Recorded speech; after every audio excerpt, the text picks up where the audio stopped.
छान आहे तुझं केबिन. बरं वाटलं तुला इथे असं बघून. By the way congrats, promotion मिळालंय तुला. कॉंग्रॅट्स.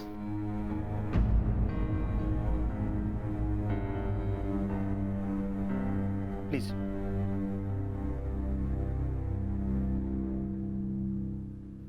काही घेणार तुम्ही? चहा कॉफी? No thanks. आईचा फोन झालाच असेल ना तुला? कशाबद्दल? काय मग, सॅलरी किती वाढली आहे तुझी? काय काम आहे माझ्याकडे? आईने तुला नाही सांगितलं? नाही, आम्ही फोनवर बोलतो, पण तुमच्या दोघांमध्ये काय डिस्कशन होतं हे मी तिला विचारत नाही. बँगलोरला गेलो होतो बोर्ड मीटिंगसाठी. आपल्या कंपनीच्या मेंबर्सचं असं म्हणणं आहे की तू आपल्या कंपनीचा MD व्हावंस. And you deserve it. कारण we need young blood, young views, young thoughts for the betterment of our company. शिवाय हे सगळं तुझ्या हक्काचं आहे. माझ्यानंतर तर ते सगळं तुझंच होणार आहे. पण तुला ते नको आहे. त्या जागेवर बसण्याच्या सगळ्या क्वालिटीज तुझ्यात आहेत, पण तुला नाही बसायचं. मला कळेल का? कारण तुम्हाला चांगलंच माहिती आहे. सरदेसाई खानदानाच्या मिळकतीवर उभं न राहता तुला तुझ्या मिळकतीवर नाव कोरायचं या जगात, एस्पेशली मी नसलेल्या तुझ्या जगात. बघा बाबा, I am sorry mister Sardesai, please. बाबा, तू शेवटचं बाबा कधी म्हणालास माहित नाही मला.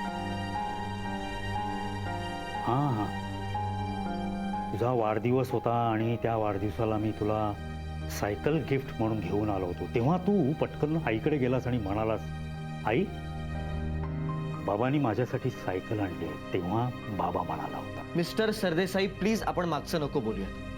आपण आज आणि आत्ता याबद्दल बोलूयात. आणि मला थोडं काम आहे. नवीन जबाबदाऱ्या खांद्यावर आल्या असतील तुझ्या. होय.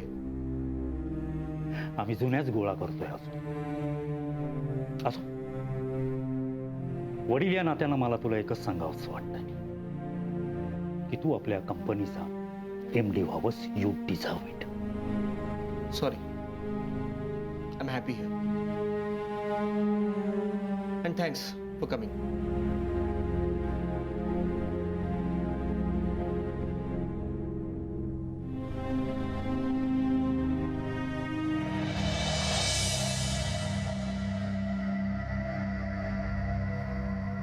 तू आता लहान नाही राहिलास. You are quite grown up now. I hope you can understand. माणसाला एकदा आपली चूक लक्षात आल्यानंतर पुन्हा तीच चूक तो नाही करेल.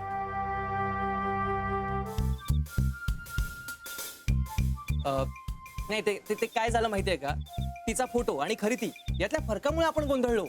हाँ, बड़ा अच्छा हुआ ना यार, तू बाल बाल बच गया विन्या. आणि याच्या घरी ती फिट कशी झाली असती? कळतंय का काय बोलतोय? कळतंय का?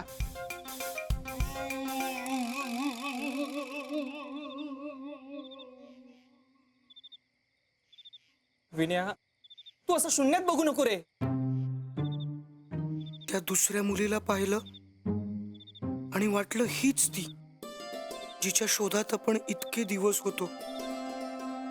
आपण म्हणजे मी. पण तिच्याशी काही बोलणार इतके तिनेच मला तिला नकारायला सांगितलं. करेक्ट केलं तिने. नाही, करेक्ट केलं. आणि तू काय इंग्रज आहेस का डिवाइड अँड रूल करायला? करेक्ट आहे. म्हणजे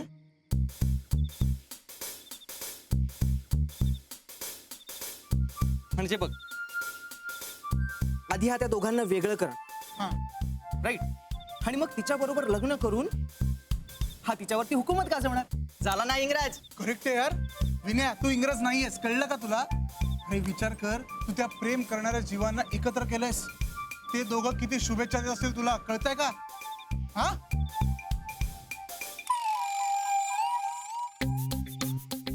विन्या, तुला कळतंय ना आम्ही काय म्हणतोय ते? तू ओके आहेस ना? बरं, आजच्या मीटिंग बद्दल तू आई बाबांना सांगितलंयस का? हा सगळंच नाही म्हणतो. जाऊ दे, चल हा विषयच नको, सोड सोड. विन्या, काय पिणार सांग? चहा पिणार, कॉफी पिणार, काहीतरी घे, एनर्जी येईल, मस्त वाटेल. करेक्ट आहे. काय काय काय मागू? ए किरण्या, इकडे.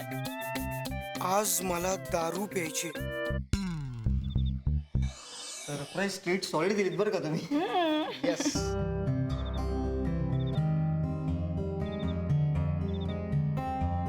मग तुझे बाबा काय म्हणाले? काही नाही. सुमित, सांगायचं नसेल तर सांगू नकोस. उगाच खोटं तरी बोलू नकोस, तेही माझ्याशी. तुझ्या प्रमोशनचं ऐकून खुश झाले असतील ना? नाही, का? मी इथे काम करू नये असं त्यांना वाटतं. काय वाईट आहे इथे? माहित नाही, ऑफर घेऊन आले होते. त्यांच्या कंपनीत मला MD करतो म्हणाले. तुझी कंपनी आहे स्वतःची, आणि त्यात ते तुला MDच्या पोस्टची ऑफर घेऊन आले होते. काव्या, कंपनी माझ्या वडिलांची आहे, माझी नाही. अरे एकच झालं ना. पण तू काय म्हणालास? नाही. का सुमित, का? हे बघ काव्या, आता मला त्यांच्या शिफारशीची आत्ता मला कोणाच्याच शिफारशीची किंवा आधाराची गरज नाही. अरे पण जर तू ती पोस्ट डिझर्व करतोस तर काय प्रॉब्लेम आहे? काव्या, आता मला माझं काहीतरी निर्माण करायचं आणि मला त्याच्यामध्ये त्यांचं काहीही नको. अरे पण आज ना उद्या तुलाच हे सगळं सांभाळायचंय ना. त्याचा विचार मी आत्ता का करू? कमाल आहे सुमित, तुझ्या जागी जर मी असते ना लगेच पोस्ट एक्सेप्ट केली असती. मी नाही करू शकत. पण का? काव्या, काही काय प्रॉब्लेम काय सुमित तुझा? काही गोष्टी अशा असतात काव्या, ज्या एक्सप्लेन करता येत नाहीत. बरं ठीक आहे, नको सांगूस. मला माहितीये तू तुझ्या कम्फर्ट झोन मध्ये आल्यावर मला नक्की सांगशील. पण सुमित, तुला एक सांगू का? आपण या जगात आलोय आपल्या आई बाबांमुळं. त्यामुळे त्यांची कुठली चूक इतकी मोठी नाहीये की आपण त्यांना माफ नाही करू शकणार. मला माहितीये की तुला असं सवय नाहीये मला इमोशनल अँड ऑल बघण्याची. पण सुमित, तू काय इतका सिरियस झालास? तू सिरियस झाला म्हणून मी इमोशनल झाले. चल मी निघते आता, मला लेट होतंय. बरं चल, मी तुला घरी सोडतो. नको, रस्ता ते काम आहे माझं, ते करता करता मी घरी जाईन. ठीक आहे, तिथपर्यंत सोडतो. अरे का? काय म्हंटल ना मी एकदा. सुमित, सिक्रेट्स फक्त तुझे असू शकतात का, माझे नाही. ओके. फाईल. हा. आणि कॉंग्रॅच्युलेशन्स. या, थँक्यू. Bye bye bye.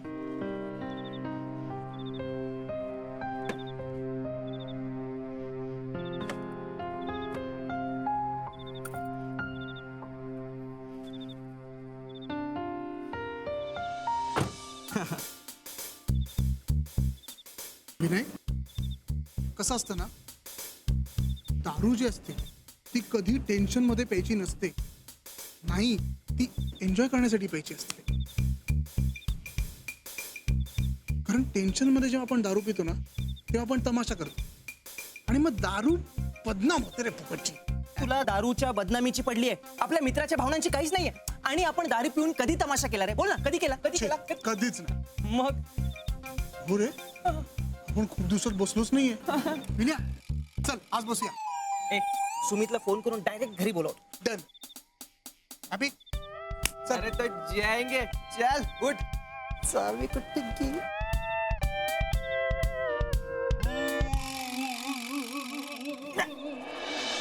तू जो केप डिझाईन केलायस ना त्याचा वेट ह्याच्या इतकंच आहे.